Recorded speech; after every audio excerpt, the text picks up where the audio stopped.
নমস্কার বন্ধুরা, আবার একটা ব্লগে তোমাদের অনেক অনেক স্বাগত।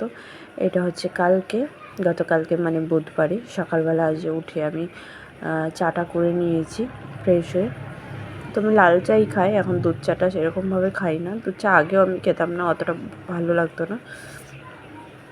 তো এই যে চা নিয়ে নিয়েছি, আর এই যে বাবু,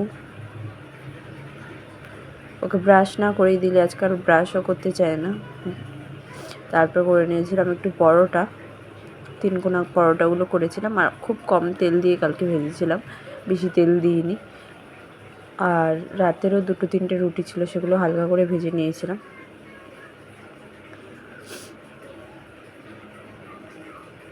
আর রাতে যেহেতু আগের দিন করেছিলাম হচ্ছে এই যে আলুর দম করেছিলাম মটরশুঁটি দিয়ে, সেটা ছিল, সেটাও একটু গরম করে নিয়েছি, তো রুটির সাথে খাওয়া হয়ে যাবে সেই কারণে। আর চাটা তো থাকেই সবসময়। আমার না লাল চাটা একটু এরকম লাল লালই ভালো লাগে, ওই কালো চা আমার খেতে ইচ্ছা করে না। তারপরে দুপুরবেলা রান্না করে নিয়েছিলাম, একটু তাড়াতাড়ি করে নিয়েছিলাম। তো এখানে হচ্ছে ভাত হয়ে গেছে গরম গরম,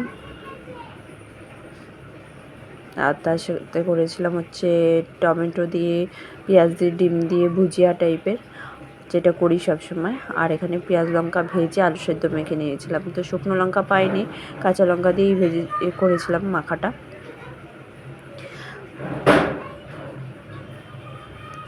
আর তার সাথে ছিল এই যে চাটনি, তেঁতুল টমেটো দিয়ে চাটনি। আর বাবু আর আমি এখানে হচ্ছে ছিন্নমস্তা মায়ের যে মন্দির আছে, এখানে বাৎসরিক উৎসব হচ্ছে, সেই উপলক্ষে মেলাও হচ্ছে। তো এখানে 5-6 দিন খিচুড়ি খাওয়াবে, তো কালকে প্রথম দিন ছিল, সে কারণে বাবু আর আমি গেছিলাম। তো অনেকক্ষণ দাঁড়িয়ে, তো অনেক লোক খাওয়াচ্ছে না, অনেকক্ষণ গেটের কাছে দাঁড়িয়েছিলাম। তারপরে আমরা বসতে পেরেছিলাম একটা গাছের তলা, তাও রোদ লাগছিলো। তো এই দেখো সবাই চারিদিকে বসেছে, নদীর ধারে, এটা দামোদর নদীর ধারে। তো অনেক লোক ছিল এখানে। তারপরে অনেকক্ষণ অপেক্ষা করার পর এই যে শালপাতাতে দিয়ে দিয়েছে খিচুড়ি প্রসাদ। তো আমার এই তো ভোগের খিচুড়ি খেতে খুব ভালো লাগে, তোমাদের কার কার ভালো লাগে অবশ্যই কমেন্টে জানিও। তো রাতের বেলা করেছিলাম লুচি, সব ফোলা ফোলা লুচিগুলো হয়েছিল। তো আমি যখন ভিডিওটা করেছিলাম অনেকক্ষণ হয়ে গেছিলো ভাজা, সেই কারণে একটুখানি এরকম লাগছে।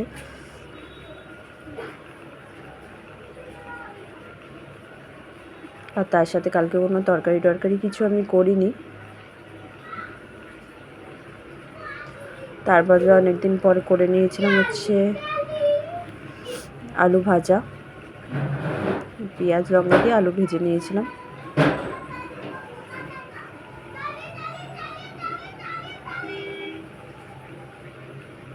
তো এই ছিল কালকের পুরো ব্লগটা। তোমাদের কেমন লাগলো অবশ্যই কমেন্টে জানিও।